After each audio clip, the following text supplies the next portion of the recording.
There was discourse around Justin Herbert coming into the season, some of which I led, that Justin Herbert was ready to kind of take that step to be right in that range with Mahomes and Allen as the best quarterbacks in the league. He has not done that, and the Chargers have not done that. I don't want Justin Herbert to be completely void of blame here. Where has Justin Herbert not taken a step that you want to see, or where has his play been a little bit lacking that might lead to some of the results we've seen from the Chargers offense?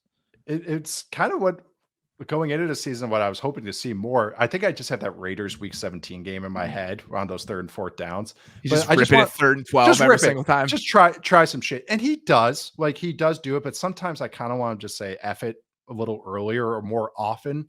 And I get it. It's, you talk out both sides of your mouth. You don't want to develop bad habits, all that all those kinds of stuff. But it's like, he's already proven that you could be Mr. Efficient and Mr. Go to the right read every single time. So sometimes I just want him to say F the read or F this. I'm going to let my guys go make a play. He sometimes does that with Mike Williams. Mike Williams lives that way anyways. But sometimes I want him to just try and rip a throw because there's just too many times I think he does devolve to this check down a little too quickly. He just has that half second where it's like, I wish he would hang on something on the back end or down the field a little bit longer. And that also ties in, like we were talking about, is that maybe he just doesn't trust those guys to be in the right area for him to try something. And I think that's where it comes up. But like the best plays, the Broncos game is the one that's vivid to me, was that the best plays were choice routes to Austin Eckler because he trusts Austin Eckler with his life. And you could tell he does. He's throwing him out in space and he's letting him throw. Like he goes, okay, I'm hitting the back foot, throwing this spot because I know Eckler is going to go to the right spot on this choice route. But those are his best plays. And that's a hard way to live. Those are nice doubles and everything, but that's just a very hard way to attack down the field when they're like, oh, that's the best play you got. It's something that we can rally and tackle at 8 yards. Okay, we're fine with that. But it's just those, I want to see more of that intermediate stuff over the middle of the field, which I know he can do. And it's just a can or won't type of thing right now. So I went back and watched the Seahawks game, and I expected to be disappointed, like really disappointed in the way he was playing. When you look at the box score, when you look at all the stats, and that just wasn't the case. Yeah. There were probably 5 or 6 plays in that game. Like, man, he wants that one back. The interception he threw in the first half, it's like, I don't even know where he's looking. Yeah. He's trying to force a throw in there. There are 2 other guys open. It's just a really bad decision. That was another one where 2 guys were kind of running the same route on that one. The because space isn't great. Yeah. But there's still the guy. I can't remember who exactly it was. He had 2 guys sitting open. The one on the left instead of the middle of the field was open. If he hits that, it's open. There's another play where it's a high-low. He takes the high to Mike Williams. That I'm fine with as a mistake when the low was open because I want him to push the ball a little bit more. Yeah. I want him to do that kind of stuff. The third, keep going down the list here. There are times where I want him to push the ball more, exactly the way that you do, where he's checking it down a little bit too quickly because he wants to make the right choice, even if there is a potentially a more explosive play on the table. And then the fourth thing is he does not play with enough anticipation right now. And I think that is a lack of faith in the offense and a lack of faith in guys being open. Yep. There are a couple plays in this game. He missed a high-low over the middle to Carter that he takes a sack on, and it's a bad play. And I just don't think he trusts anything about the design of the play and things coming open. He has to see it coming open right now, and that's a problem. It's not inherent to the way he plays because he's willing to rip some stuff sometimes. Yep. You pointed out a throw from this game that kind of pull your guy back, whole shot against cover 2. He threw it beautifully in this game to one of the tight ends. I think it was Everett for a big completion. So he's willing to do that stuff, but I just don't think he's really trusting it right now. Right. All this being said, every single criticism you can have of him comes with a criticism of the offense. Yes. On the first drive, there was a play I wanted to talk about, right? So they have plays that in theory are designed to push the ball down the field. They ran sail on their first drive. You guys can see it here. Okay. Gerald Everett is running the corner route from the number 2 spot on this play. Kobe Bryant, the nickelback for the Seahawks, gets great depth on it.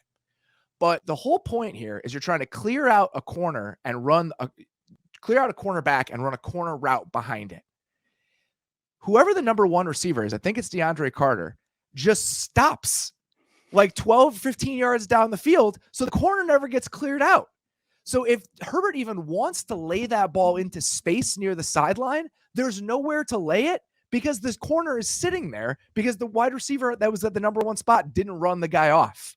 So that's the problem here. In theory, like, could he try to layer a ball over that nickel corner into the second level and hit Everett on that play? Maybe. But there still isn't by design the right amount of space associated with that play. So every single time you want him to take a shot or you want him to rip one, there is nothing about their personnel or the design of the plays that makes those decisions easier on him or those throws easier on him. So it's coming at it from two different directions. He's not ambitious enough, but they're not giving him opportunities. Yeah. I mean, he just makes that's why I like my little section there where I was like criticizing him. I'm like, I'm picking nits here because he does some stuff that's like, oh shit, hell yeah, Justin Herbert. But that's the details. That's why we want to emphasize the details of this route running. Is the Chiefs game on Thursday night early in the season. Justin Reed makes a nice play on third down. The Chargers ran a mesh play. Gerald Everett sat over the ball. Gerald Everett's short on his sit route over the middle of the ball. Because he's short, Reed is able to break on the play earlier because he goes, oh, you're breaking on your route. I'm going to break on that route. Boom, done. Herbert hits the back of his drop, throws it right on time, but because Everett broke early, Reed was able to break early as well and able to make a play on the ball. These things have a domino effect. That's why we want to emphasize this so much. Yes, we can talk about personnel but also talking about physical limitations. Oh, these guys are slow.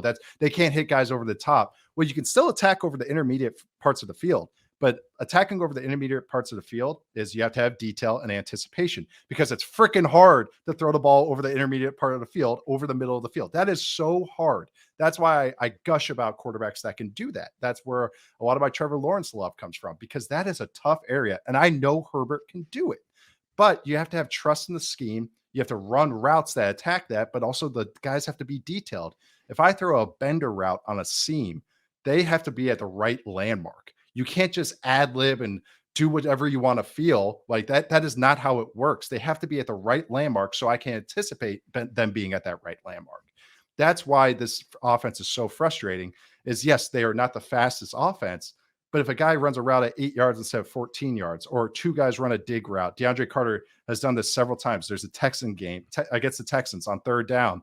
Everett and DeAndre Carter are literally right next to each other on stop routes, like literally could touch hands.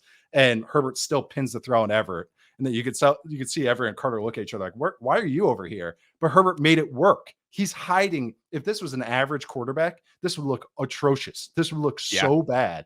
And he makes it actually look okay at times or good at times. And the fact that he's limiting bad plays, like for the most part, he could a couple interceptions lately, but the amount of sacks he doesn't take. Oh my God. And the floor of this could be so much lower. Worse. There are two more plays I wanted to talk about. One, talk about the trust. There was a play against the Seahawks where there's a little, I think it's probably a stick route from Gerald Everett. Mm-hmm. And Herbert throws it, leaves it outside, but Everett stops. So he throws it right to the corner. It easily could have been a pick six. Yeah. And on the stat sheet in the box score, it's like, oh, pick six, another pick six from Justin Herbert. It's like inaccurate throw. Yeah. He stopped.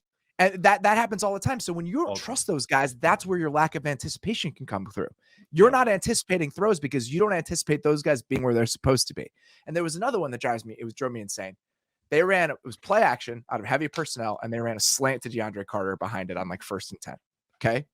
There is nothing preventing that corner from sitting on that slant. Go watch the Dolphins. We're going to talk about this later. Yeah. Go watch the Dolphins. Every single time the Dolphins run a passing play, every single defender in the general area of the play is in conflict for one reason or another.